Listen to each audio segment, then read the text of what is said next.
Bonjour et bienvenue à ce deuxième webinaire de notre semaine QVT 2025. Aujourd'hui, je vous retrouve pour un deuxième objectif. Hier, on a parlé du contexte un petit peu historique qui a amené à parler RPS, QVT, équilibre au travail, de la manière dont on le fait, pour vraiment questionner quelle est la racine de l'ensemble de ces problématiques. Et aujourd'hui, je vous propose de réfléchir ensemble à comment faire un diagnostic innovant de sa QVT, innovant par l'arrivée de nouveaux outils qui sont basés scientifiquement et qui nous permettent vraiment d'adresser les problèmes non pas quand ils sont déjà là, mais surtout de les prendre à la racine en comprenant la racine des besoins humains avant tout, avant d'aller sur des problématiques euh, organisationnelles trop macro, on va dire. Donc on va venir challenger un petit peu la manière dont on lit les choses habituellement. Avant cela, je me présente, donc Tani Perrault-Ramirez, je suis la fondatrice de Balance France, qui adresse cette problématique d'équilibre et de santé au travail à la racine. J'accompagne les dirigeants et les organisations depuis bientôt 10 ans, euh, avec un parcours à la fois de sociologie, avec une grosse partie sociologie des organisations à Sciences Po, entrepreneuriat entre l'ESSEC et Centrale Supélec, et j'ai également une formation de 2 ans d'un parcours rattaché à la fac de médecine de Paris 7 pour apprendre à accompagner les parcours de soins avec des outils psychocorporels, ce qui m'a ouvert un monde, un univers et une lecture du corps humain, de nos besoins en tant que professionnels qui est assez précise. J'ai le plaisir d'accompagner, comme je vous le disais, des organisations sur ces problématiques-là. Depuis maintenant 6 ans, avec désormais une conviction, c'est qu'en fait, quand on parle de gestion de la santé physique et mentale au travail, on parle d'une compétence à part entière. Et pour déployer cette compétence dans les entreprises, j'ai développé avec des professionnels de santé la méthodologie Balance at Work qui vient apporter cette capacité à adresser ces besoins essentiels au quotidien et cela malgré les aléas, les hauts et les bas de la vie pro comme perso. On a accompagné une trentaine d'entreprises, formé plus de 700 personnes depuis l'ouverture de l'entreprise et je suis ravie aujourd'hui de vous partager quelques clés qui, je l'espère, pourront nourrir votre réflexion sur ces sujets-là. Alors, sans plus attendre, allons-y. Je vous l'annonçais hier, à l'occasion de la semaine de la QVT, on offre cinq diagnostics organisationnels pour vraiment faire le point sur votre situation. C'est toujours sans obligation. L'idée, c'est vraiment d'apporter des clés de lecture en 30 minutes chrono. Donc, n'hésitez pas, il reste 3 places. Donc, je mettrai le lien dans le commentaire de l'événement. Et en tout cas, n'hésitez pas à aller à bloquer ce créneau assez unique pour qu'on puisse discuter de votre situation précise parce que d'une entreprise à une autre, on n'a jamais exactement la même équation. C'est hyper intéressant d'aller s'intéresser au schéma spécifique d'une entreprise et aux opportunités qu'il y a derrière quand on parle d'une politique QVT qui prend les sujets à la racine. Donc, aujourd'hui, l'objectif, c'est vraiment d'aller faire un point d'ensemble pour adresser ces problématiques de QVT.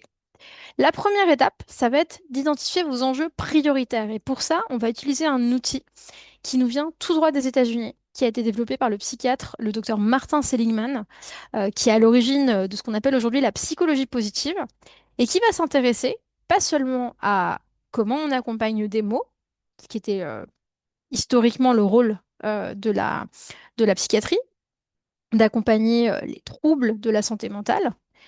Et à un moment donné, Seligman, dans les années 70, commence à se questionner en disant, mais en fait, finalement, quand on accompagne un patient et qu'on arrive au bout de l'accompagnement, on ne se retrouve pas avec quelqu'un qui va bien, on se retrouve avec une coquille vide. Et donc, pour le coup, il s'est intéressé à cette question de, au-delà de ne pas aller mal, comment on va bien? Comment on développe et comment on accompagne le potentiel humain? Quels sont les facteurs d'équilibre et de bien-être d'un individu? Et donc, il va lancer ce pan de recherche qui aujourd'hui est largement connu, atteint les milieux RH et du management. Donc, c'est vraiment une phase hyper intéressante. Et en France, bizarrement, à ma grande surprise, moi qui me suis beaucoup formée aux États-Unis, je découvre qu'on n'est pas du tout dans l'application de cette lecture 360 qui est hyper intéressante si on veut réfléchir à sa politique QVT. Pourquoi? Parce qu'on va commencer par mesurer le P de PERMA, c'est pour émotion positive. À ne pas prendre comme le fait d'être tout le temps dans l'optimisme, c'est absolument pas ça. C'est vraiment notre évaluation de notre gestion du stress. Est-ce qu'on est capable de gérer du stress de manière intelligente, en acceptant qu'il y a du bon et il y a du mauvais stress? Quelle est notre résilience? Est-ce qu'on arrive à gagner de la perspective? Est-ce qu'on développe en tant qu'équipe une intelligence émotionnelle? Et donc, une proprioception, une capacité à ressentir aussi ce qui se passe en nous et ce qui se passe dans une équipe, à développer de l'optimisme, de la gratitude, mais aussi de l'acceptation. C'est un ensemble de critères qui viennent montrer une vraie robustesse dans l'équipe et qu'on vient mesurer ici. On vient ensuite mesurer, et tout ça, évidemment, c'est un cadre scientifique qui est basé. Il y a un questionnaire donné qu'on peut proposer à une organisation pour se rendre compte des pains principaux qu'on va trouver, hein. Donc, je vous les présente. Évidemment, l'idée, c'est de vous inviter peut-être à explorer cet outil. Je serais ravie de vous le faire découvrir.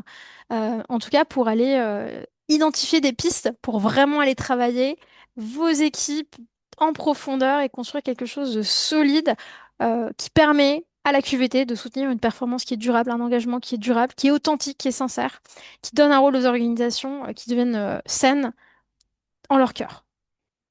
Donc, émotion positive. Ensuite, on va parler d'engagement. Engagement, c'est un enjeu colossal aujourd'hui dans les RH. On va vraiment questionner la nature et la qualité de l'engagement des collaborateurs. Ça veut dire, quels sont mes leviers de motivation? Comment je maintiens un engagement dans la durée et par quel biais, sur quel cycle, sur quelle temporalité? Comment le leadership est distribué au sein d'une équipe? Est-ce que des systèmes de mentorat formels ou informels se mettent en place pour vraiment faire de la transmission de savoir et donc favoriser aussi le fait d'appartenir à un groupe extrêmement sécurisant, même d'un point de vue biologique, de dire quels sont les leviers par lesquels je sais que j'appartiens à un groupe.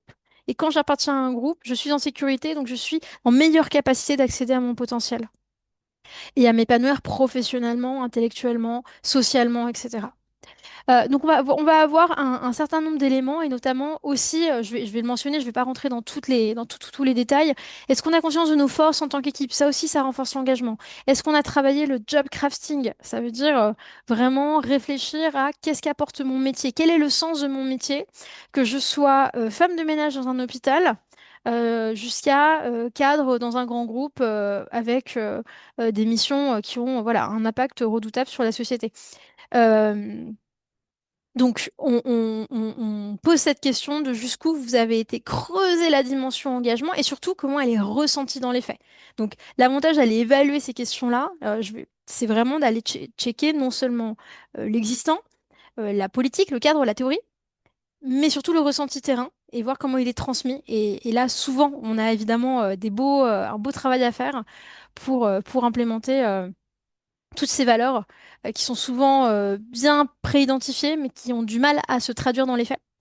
Donc en tout cas, on va évaluer l'étape engagement. On va évaluer la qualité des relations. Est-ce qu'on a une relation de confiance? Est-ce que on a créé un cas de sécurité psychologique au sein d'une équipe? Ce qui veut dire qu'on se sent en capacité de communiquer ses difficultés. On a le droit d'être imparfait au sein d'une équipe. Donc on n'a pas besoin de se cacher ou de trouver des leviers de protection autres. Est-ce qu'on arrive à résoudre nos conflits? Donc c'est aussi assumer qu'une relation n'est pas toujours linéaire et qu'on a les outils nécessaires pour pouvoir grandir dans une relation professionnelle qui permet vraiment voilà, d'affirmer que non seulement on a des relations au travail, mais on a des relations constructives et positives qui nourrissent notre équilibre global et donc notre potentiel dans cette équipe. Ensuite, on va vraiment sur la question du sens concret. Quelle est la vision de l'entreprise? Est-ce qu'on place une notion de pleine conscience de ce qu'on fait? Est-ce qu'on a un recul sur le pouvoir de nos actions, sur le pouvoir de notre mission, sur notre impact, sur le problème qu'on essaie de résoudre en tant qu'organisation? Est-ce que par ailleurs, il y a des croyances, des pratiques particulières dans l'entreprise qui viennent renforcer le sens? Ça peut être porté par un leadership spécifique. Euh, Ça peut prendre des formes assez diverses en fonction des organisations. C'est passionnant à aller évaluer. Et en tout cas, ça joue un rôle très important au sein d'une organisation. Est-ce qu'on a des contributions? Là, on va voir l'importance aussi du rôle, ne serait-ce que la politique RSE de l'entreprise. Est-ce qu'il y a une stratégie philanthropique particulière? Est-ce que on montre que l'organisation va au-delà de sa mission économique, si elle est limitée à ça? Et est-ce que on retrouve en son sein une identité d'enseignant, c'est-à-dire qu'on est vraiment dans une culture de la transmission qui donne du sens à mon parcours d'individu dans une organisation et dans un tout. Donc voilà pour vous donner un petit peu les éléments. Qu'est-ce qu'on met dans le sens quand on analyse, quand on fait un point PERMA. Et ensuite, on va avoir des questions sur l'accomplissement. Très souvent, on va donner les objectifs. Techniquement, notre métier a du sens. On a des relations de qualité, mais on ne se concentre que sur ce qui ne va pas. Et donc ici, Seligman nous dit, il est essentiel de créer une culture de croissance, donc d'une mentalité de croissance. Et dans la mentalité de croissance, il y a aussi la capacité à voir ce qui se passe bien. C'est non seulement évaluer, comprendre ce qui s'est mal passé, comment on apprend, comment on s'améliore, mais c'est aussi être capable de célébrer les succès de manière régulière, de voir toutes les opportunités de feedback pour co-construire, mais surtout pour, à nouveau, valoriser le chemin parcouru et pas juste le chemin à atteindre. C'est hyper important en termes de gestion de l'énergie, d'engagement, de sens, aussi d'être dans la valorisation des individus pour leur force unique et collective. Et la dernière lettre qui s'est rajoutée à ce schéma PERMA, c'est le H de santé. Et celui-là, il va être déterminant. Et c'est vraiment nous, notre spécificité, quand on accompagne les entreprises sur cette question de l'équilibre, c'est vraiment d'amener la notion de santé physique et mentale, qui sont complètement liées. On peut vraiment pas parler de l'une sans l'autre. Euh, Notre système nerveux fait partie intégrante de nos systèmes corporels. Enfin, c'est un système corporel parmi 11, donc on ne peut pas les distinguer. Et donc, on va venir questionner. Est-ce qu'il y a des enjeux nutritionnels? Est-ce qu'il y a des enjeux d'hygiène de vie au sens large? Est-ce qu'il y a des enjeux de sédentarité qui viendraient expliquer des déséquilibres déjà purement fonctionnels, hein, on est vraiment là-dessus, qui vont impacter la gestion du stress, qui vont impacter le sommeil et la capacité à se ressourcer, à se réénergiser, tout simplement à se reposer. Et donc, on va questionner aussi où y a-t-il des enjeux au niveau de la santé physique et mentale pour vraiment avoir un schéma complet. Parce qu'en fait, si on s'intéresse au reste des lettres, c'est très bien, mais on ne se pose pas déjà la question de est-ce qu'au niveau des individus, il y a un déséquilibre de base qu'il faut venir adresser. Et des fois, avec pas grand-chose, et pour le coup, je vous le dis d'expérience, avec pas grand-chose, on a déjà quelqu'un qui change. Parce qu'on se rend compte qu'en fait, il y avait des problèmes de sommeil, il y avait des problèmes d'hydratation. Je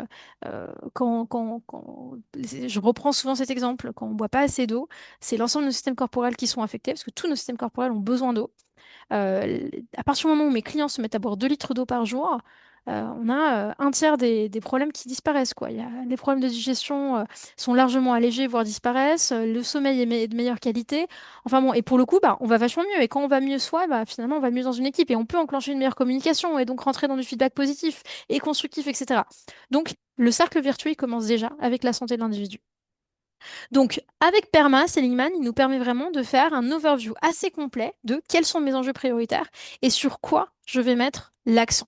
Et on parlera jeudi, qui est notre atelier solution, de qu'est-ce que je fais des résultats en fait. Parce qu'en fonction des scores, vous allez avoir un score de 0 à 10 qui est plus ou moins élevé. On va identifier les zones de travail intéressantes pour votre équipe pour remonter l'équation et la rééquilibrer. Sachant qu'elle va toujours un peu bouger, c'est normal. Mais en tout cas, on va développer des leviers pour réajuster au fil de l'eau. Et il y a des solutions hyper concrètes et passionnantes à mettre en place qui peuvent vraiment changer la donne en un rien de temps. La deuxième grande étape, hop, si je ne perds pas mon écran, voilà, c'est d'identifier les enjeux physiologiques de l'équipe. Donc, je vous parlais de santé physique et santé mentale. On va vraiment aller un cran plus loin et on va aller évaluer la qualité du sommeil et récupération, le niveau énergique. Est-ce qu'on a une pratique d'activité physique et ou des douleurs chroniques, les fameux troubles musculo-squelettiques qui peuvent se présenter? Euh, Parce qu'on va être vraiment sur un facteur individuel extrêmement important pour comprendre d'où vient le potentiel mal-être ou les déséquilibres au niveau individuel et d'une équipe. Et donc vraiment prendre les enjeux QVT à leurs racines. Avant de parler de conditions de travail, il faut savoir si nos salariés vont bien. Que ce soit, et à nouveau, on n'est pas en train de dire que l'entreprise est responsable de manière directe de la situation, mais en tout cas, elle peut venir apporter des clés pour améliorer cet espace-là. Voilà, donc on rentre dans une logique de co-responsabilité. On n'est pas là pour juger si vous êtes dans un. Il y a tellement de facteurs qui peuvent expliquer des problématiques de sommeil, par exemple. Mais par contre, on va mettre des ressources à disposition pour favoriser une amélioration de cette dernière et voir si effectivement il y a un lien avec l'organisation. Et dans ce cas-là, se poser des questions de fond qui vont permettre d'améliorer notre système organisationnel. Le, L'étape 3, elle va plus être liée à l'évaluation des enjeux de performance des équipes. Quels sont nos indicateurs neurologiques de performance? On va évaluer, on va pouvoir faire des scores liés à la capacité de concentration. On va évaluer la qualité de prise de décision. Est-ce qu'il y a des moments dans l'année où on commence à remonter, à nouveau, souvent, ça c'est des questionnaires anonymes, hein, où on sent que la qualité de notre prise de décision est moins bonne, où on sent que notre management a une fatigue claire et prend des décisions qui sont un peu plus questionnables. Est-ce que la communication interne comme externe est facile ou difficile? Est-ce qu'on considère que la charge cognitive est élevée et mal gérée? À nouveau, on peut avoir beaucoup de choses à faire, une charge mentale qui est importante. Avec les bons outils, on la normalise et deux, on la structure et on apprend à la gérer d'une façon intelligente. Euh, donc, à charge cognitive égale, on peut être dans une situation, on peut être dans le vert ou on peut être dans le rouge. Donc, comment on ressent en tout cas la gestion de la charge cognitive au sein de notre activité. Et avec ces indicateurs, on va mettre un scoring pour le coup de 1 à 5 et se rendre compte déjà de est-ce qu'on a des enjeux liés strictement à la performance. Enfin, on va questionner la notion de robustesse des équipes. Donc, on va mesurer la résilience collective. Donc, au-delà de est-ce qu'on va bien à la racine? Quels sont les mécanismes qui font qu'on est engagé, qu'on est une équipe qui promeut un bien-être, un mieux-être qui se met au service de la performance collective? Euh, on va aussi questionner est-ce qu'on a une vision de la performance qui est durable? Assez souvent, on a une vision qui est strictement linéaire. Et donc ici, on va s'appuyer sur la théorie de la robustesse qui nous dit, mais au contraire, en fait, quand on crée des espaces de récupération, on crée une capacité à gérer l'imprévu. Et dans le monde d'aujourd'hui, c'est absolument essentiel. Donc ça nous rappelle à quel point remettre une QVT forte au sein d'une équipe, au sein d'une organisation, ça renforce sa robustesse. Donc ça la rend plus opérante en cas d'imprévu, en cas de période d'instabilité, alors qu'une équipe qui a flux tendu aura moins de marge, et c'est le moment souvent, dès qu'il y a des imprévus, des choses comme ça, de l'instabilité dans une organisation, qui peut être liée à des facteurs externes comme internes, c'est le moment où on va avoir des turnovers, des burn-out, des problématiques RPS qui vont monter en flèche, parce qu'on n'a pas de marge de manœuvre. Donc cette marge, comment on va l'évaluer? On va évaluer la capacité d'équipe à gérer les phases de rush. Donc il y a un certain nombre d'indicateurs qu'on peut aller chercher pour identifier à quel point il y a des mécanismes et des rituels qui se mettent en place de manière spécifique pendant les phases d'intensité que connaît cette organisation dans son activité. Que l'activité soit à flux tendu ou que l'activité soit ultra cyclique. Le deuxième temps, c'est y a-t-il des temps de récupération post-intensité qui sont identifiés? Donc, est-ce qu'on a cette fameuse marge de manœuvre pour récupérer? À titre d'exemple, une organisation que j'ai accompagnée au Royaume-Uni a mis en place une semaine dans laquelle on ne met pas de réunion, après chaque eux, ils font des rapports économiques. À chaque publication, une semaine de récup. Tout le monde travaille, hein, il n'y a pas y a pas de vacances. Mais on admet que c'est une semaine qui est plus douce. Plus douce parce que pas de réunion. Donc on cale la réunion la semaine d'après. On admet qu'on donne plus de temps pour faire du sport. Donc peut-être que le midi, on prend un petit peu plus de temps pour... Voilà, on se met tous en capacité d'eux, on garde le fil, mais on admet qu'on va profiter de cette semaine pour tous se ressourcer et revenir plus fort la semaine d'après. C'est communément admis dans l'équipe et pour le coup, ça marche extrêmement bien. Et enfin, est-ce que les rituels d'équipe pour la gestion du stress, s'ils existent déjà, sont efficaces ou pas? Donc ça va nous permettre de mesurer une capacité de résilience collective et donc une robustesse qui est plus ou moins là et qu'on va pouvoir approfondir. La toute dernière étape, ça va être évidemment d'aller chercher les enjeux RPS. Est-ce qu'on a déjà des facteurs de risques psychosociaux en lien avec le stress organisationnel, la mesure équilibre effort-récupération? C'est très en lien avec la robustesse, hein, mais on rentre vraiment dans l'évaluation comme ça que classique. Et surtout, on va venir évaluer les ressources disponibles au sein de l'organisation versus la demande en fonction de la démographie dont vous disposez au sein de votre organisation, de ces évolutions, de ces réorganisations récentes, on va avoir une demande de la masse salariale qui peut évoluer et parfois des ressources qui sont insuffisantes ou l'inverse. On peut avoir énormément de ressources et se rendre compte qu'en fait la demande est assez faible. Donc il y a peut-être aussi des enjeux de sensibilisation, de communication, de changer de format pour les rendre plus accessibles. Donc voilà, ça crée aussi beaucoup d'opportunités pour avoir des politiques QVT qui sont efficaces.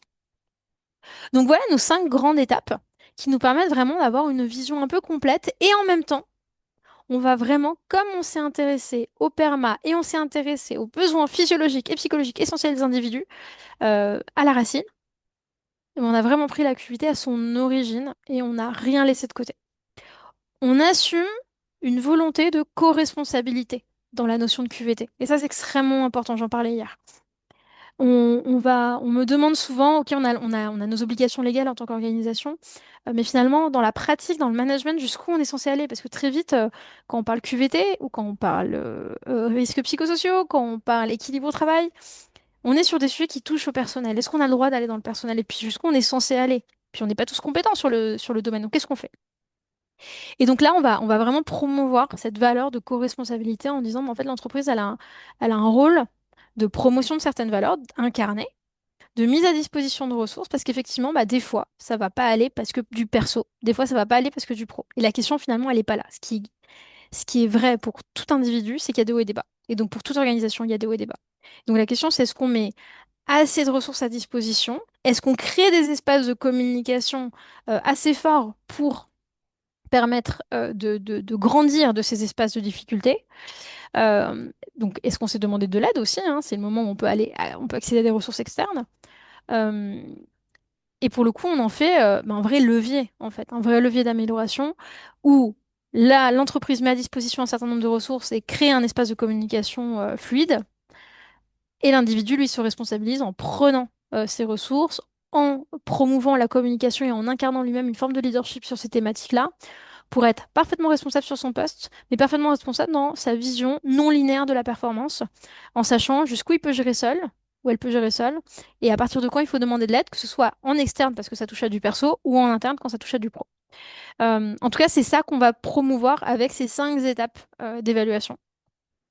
Voilà ce qu'on vous propose comme réflexion. N'hésitez pas, même après coup, hein, si jamais vous nous regardez en replay. Je vais prendre les questions à la fin, mais j'arrêterai l'enregistrement, comme ça on a du temps de discussion. Euh, N'hésitez pas à laisser vos questions en commentaire et je me ferai un plaisir d'y répondre. Ou on peut en parler si vous voulez faire votre propre diagnostic organisationnel. Je vous propose de conclure pour aujourd'hui. On va se retrouver jeudi et suite à ce diagnostic, on va réfléchir à quelles solutions on peut mettre en place concrètement. Moi, je vous invite peut-être à réfléchir à comment ça fait écho. Est-ce que vous voyez déjà des éléments de réponse, des intuitions qui vous viennent par rapport à votre situation, que ce soit au niveau d'une équipe ou d'une organisation? Je suis à disposition à nouveau. Je vais remettre le lien pour en parler et pour parler de votre situation et comment on applique tout ça à votre propre complexité. Et on pourra réfléchir ensemble jeudi à différents leviers, aux différentes solutions qu'on peut mettre en œuvre pour répondre aux différents niveaux de réponse et de scoring que vous aurez obtenus. Je vous remercie. Je vous remets donc le lien dans les commentaires.